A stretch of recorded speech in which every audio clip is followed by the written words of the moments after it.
O que estas pessoas têm a ver com agro? Na nossa opinião, tudo. Bem-estar animal, agricultura orgânica, sustentabilidade. São palavras que fazem parte do vocabulário das novas gerações.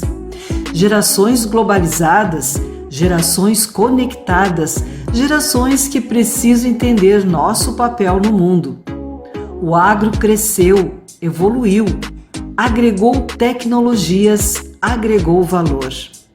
O conhecimento e a tradição nos trouxeram até aqui. Chegou a hora de ampliar a comunicação. Acreditamos na comunicação, de todas as formas, para todos os públicos.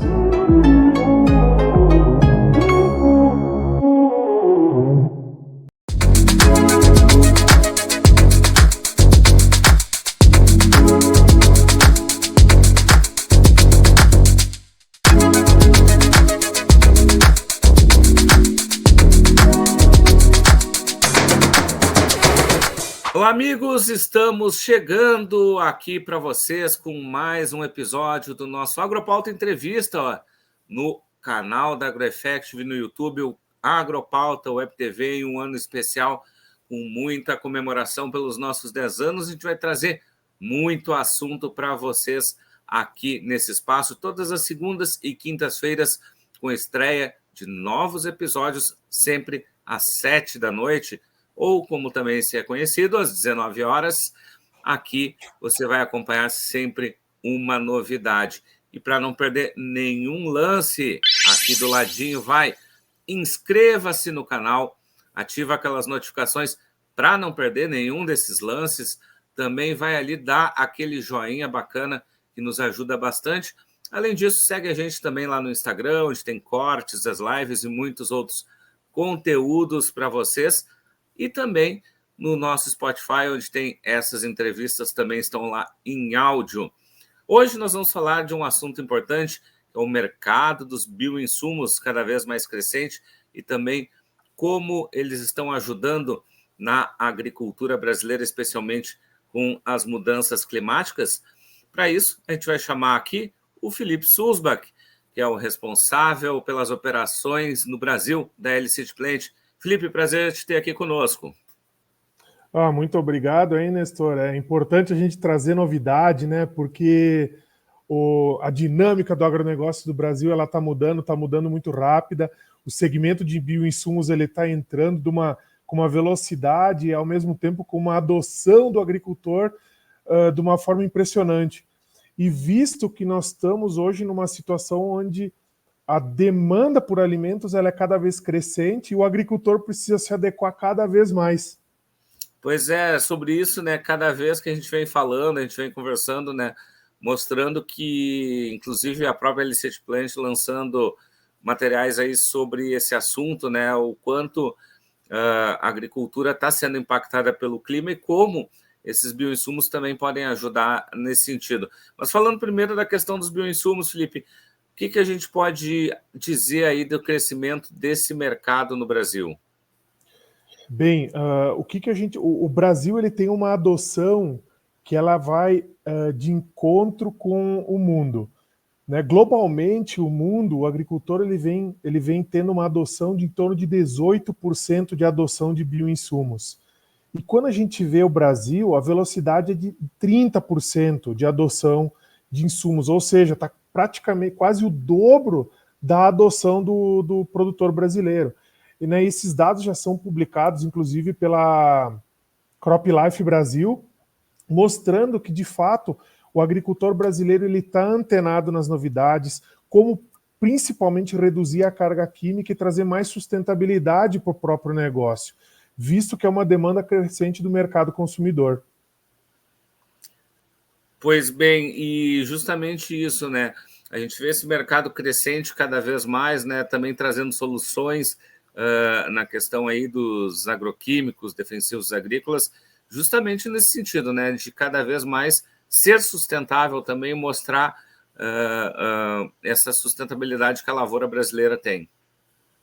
Não, com certeza. E hoje o O agricultor, hoje as pesquisas elas mapeiam principalmente as culturas de soja, milho, algodão, cana, café, mas tem uma infinidade de outras culturas que elas têm um apelo muito maior, principalmente frutas e hortaliças, pela redução da carga.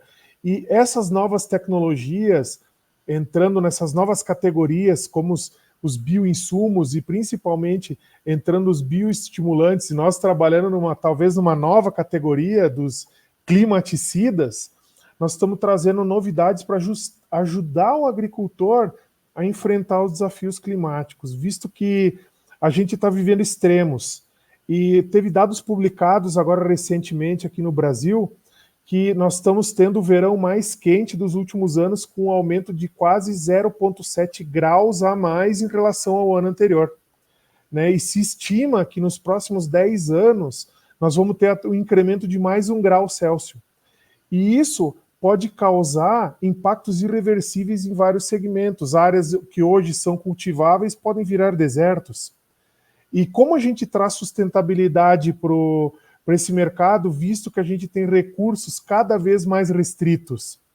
Até foi publicado recentemente que tem alguns estados que, inclusive, eles estão trabalhando com a outorga da água, né, que vai classificar os agricultores e provavelmente vai mapear, e também o agricultor vai ter que pagar algum recurso para utilizar os recursos naturais. Então, como o agricultor se prepara para uma demanda onde a gente tem escassez de recursos, né, os recursos hoje e voltando ao ponto dos extremos, onde nós tivemos agora, por exemplo, no Rio Grande do Sul, passando 3 safras de extrema seca e o norte chovendo. E justamente agora, praticamente meio ano, 8 meses depois, agora nós já temos o inverso. Né? Então, ou seja, a dinâmica dentro do Brasil ela está mudando. E quando a gente olha a nível global, a situação não é diferente, Nestor. Ou seja, a gente está vivendo esse clima cada vez mais extremo e soluções são necessárias. Um conjunto de soluções são necessárias para que o agricultor ele possa continuar produzindo e otimizando os recursos. Pois é, até participaste no ano passado de um debate importante, né, no evento da LCIT na França, sobre a questão justamente dessas mudanças climáticas e os impactos para a agricultura, né, com participantes dos Estados Unidos, da Europa também, né? E como falaste, não é uma questão brasileira, é uma questão global. Os outros países também estão sentindo os mesmos efeitos. Sim, e a gente pode usar alguns exemplos práticos, trazer para a nossa realidade. Quando a gente olha, vamos pegar o exemplo da cultura do milho. Vamos pegar o potencial produtivo hoje, a genética, ela diz, olha, poxa, eu posso trabalhar e chegar a 400 sacos por hectare. Aí a gente vai olhar a média nacional hoje, nós estamos falando de 100 sacos por hectare. Então quer dizer que praticamente de 100% do potencial, nós estamos explorando praticamente 25% desse potencial. Né? Então, ou seja, e quando eu olho, isso é o que a gente está produzindo, mas quando a gente olha quais são os impactos de perdas causadas por estresses bióticos, né, que são pragas, doenças, plantas daninhas, nós estamos falando em torno de 10% de perda desse potencial produtivo. Só que o agricultor, ele tem como manejar, ele tem produtos, né, ele tem químicos defensivos para poder reduzir o impacto dessas perdas. Porém, nós temos um universo de em torno de 65% de impactos de estresses abióticos, que é a seca, o excesso de temperatura, né, essa falta de luminosidade, compactação de solo, que são alguns dos estresses abióticos que causam maior impacto. Então, o agricultor ele trabalha praticamente com grande parte do potencial, ele perde com coisas que ele muitas vezes ele não tem controle. Né? Então, algumas ele consegue, como eu posso reduzir a compactação do solo, né? Trazer um plantio direto para reter mais água. Então, tem algumas ações que o agricultor consegue ter, mas de forma geral, a perda por estresses abióticos ela é muito grande. E quando a gente retoma esse tema que nós trabalhamos durante o Fórum Internacional, é justamente para alertar que a gente precisa ter consciência dessas perdas, né? E a indústria também procure buscar alternativas para trazer para o agricultor para mitigar esses impactos e para que ele possa, mesmo com as adversidades, continuar aumentando a produtividade.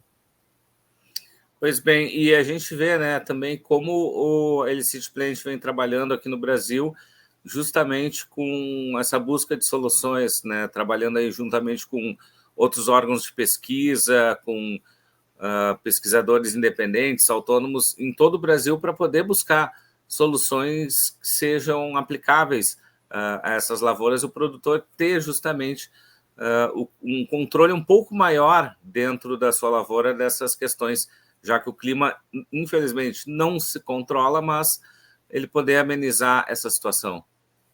Exatamente, Nestor. Então, hoje nós estamos trabalhando com mais de 35 instituições aqui no Brasil, né, com institutos, pesquisadores independentes e universidades renomados para justamente a gente buscar em primeira fase a validação da tecnologia. E agora nós já estamos no terceiro ano de testes em pesquisa para a gente validar. E quando a gente foi para... Agora nós estamos na segunda safra de validação com agricultores, e justamente os agricultores é que trouxeram esse tema para nós. Poxa, a gente está acostumado a trabalhar com inseticida, fungicida, herbicida, poxa, mas é a primeira vez que a gente está trabalhando com climaticida, né? Então, dessa demanda que o agricultor trouxe para nós, poxa, realmente, de fato, faz sentido a gente ter criar quase que uma nova categoria, né?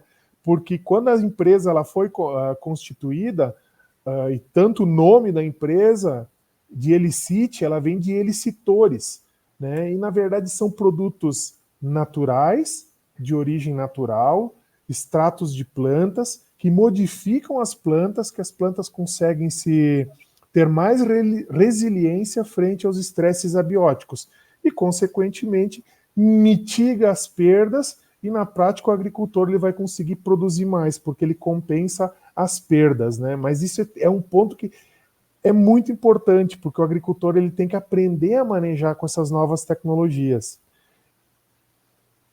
Claro, e a gente vê, né, que os primeiros resultados, principalmente na soja e no milho, já são promissores, né? Não, perfeito, Nestor. Então, quando a gente vai para as áreas de agricultores, então nós estamos falando de áreas grandes, áreas comerciais. Nós estamos falando aí em milho de uma média de 13,2 sacas a mais de incremento. E a gente está falando em áreas que a gente teve estresse severo, como, por exemplo, no Rio Grande do Sul, e, por exemplo, o Paraná, onde a gente teve excesso de chuva. Então, teve outro modelo de estresse, só que a quantidade, o incremento foi praticamente o mesmo. Claro que os níveis de produtividade foram diferentes, né? A base de produção no Rio Grande do Sul foi mais baixa, mas a importância de 10 a 12% de incremento se manteve, tanto no Rio Grande do Sul quanto no Paraná.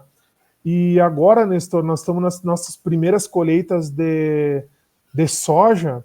Então aqui eu tenho até uma notícia quente. Nós tivemos 2 áreas de colheita recentemente, né? Nós tivemos uma no Mato Grosso, na região de Primavera do Leste, e ontem nós tivemos uma no Mato Grosso do Sul, na região de Dourados.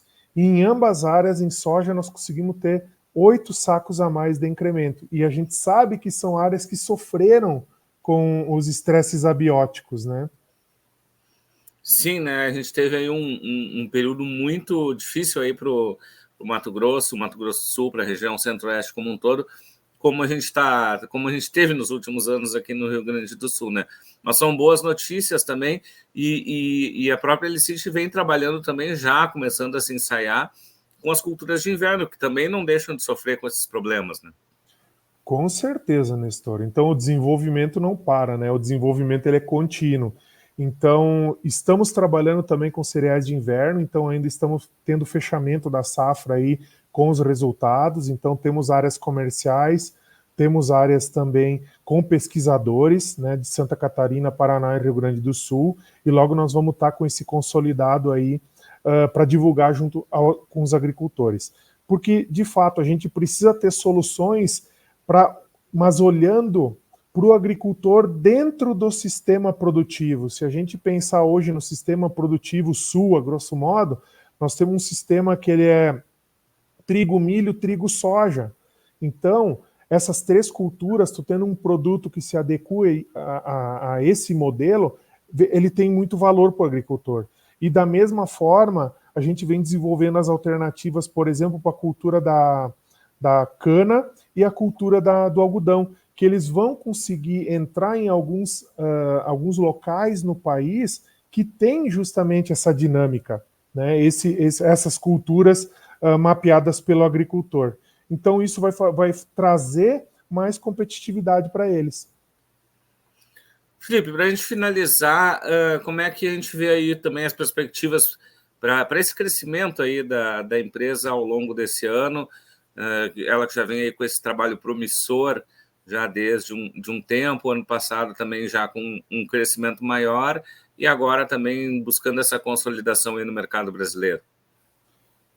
Nestor, esse é o ano de 24, eu digo que é um divisor de águas, né, para a Elicit aqui no Brasil, porque é o ano onde a gente de fato vai estabelecer como empresa no Brasil, ou seja, estabelecendo vendas, fazendo com que a empresa ela cresça. Então, hoje, se a gente olhar os números da safra passada, pensando a nível global, a empresa cresceu 3 vezes e, consequentemente, nesse ano, a perspectiva é que nós tenhamos um crescimento ainda maior, tanto em volume, market share, penetração em todo o Brasil, e isso vai fazer com que a empresa ela continue investindo em pesquisa e desenvolvimento, continue investindo em novos produtos, inclusive estamos testando novas formulações para que a gente possa trazer cada vez mais novidades aí para o agricultor, visto que no ano passado na Europa nós lançamos já 2 produtos, um específico para o mercado de cereais e um específico para o girassol também. Então, estamos trazendo essa tecnologia baseada em fitoesteróis para o Brasil e, consequentemente, a empresa vai se tornando cada vez mais forte e estabelecendo as raízes aqui no Brasil. Felipe, quero te agradecer a disponibilidade por estar aqui conosco e também parabenizar aí pelo trabalho que a Elicit Plant Brasil vem fazendo na busca dessas soluções aí. Nestor, muito obrigado. É um prazer estar aqui com vocês no Agropauta, junto com o time da AgroEffective, porque a gente consegue melhorar a nossa comunicação cada vez mais, porque a gente está olhando para o agricultor e a gente tem que chegar nele, né? Então, através desse modelo, a gente consegue ter muito mais amplitude e levar a nossa informação cada vez mais longe aí no Brasil. Tá certo, obrigado, Felipe. A gente conversou com o Felipe Susberg, responsável pelas operações da Elicit Plant aqui no Brasil, e a gente volta em uma próxima oportunidade com mais um episódio para você. E lembre-se daquele checklist. Se inscreva, curta, compartilhe, vai no Instagram, vai no Spotify, vai nas outras redes sociais, acompanhe a gente por todos os nossos canais. Vamos ficando por aqui. Até mais!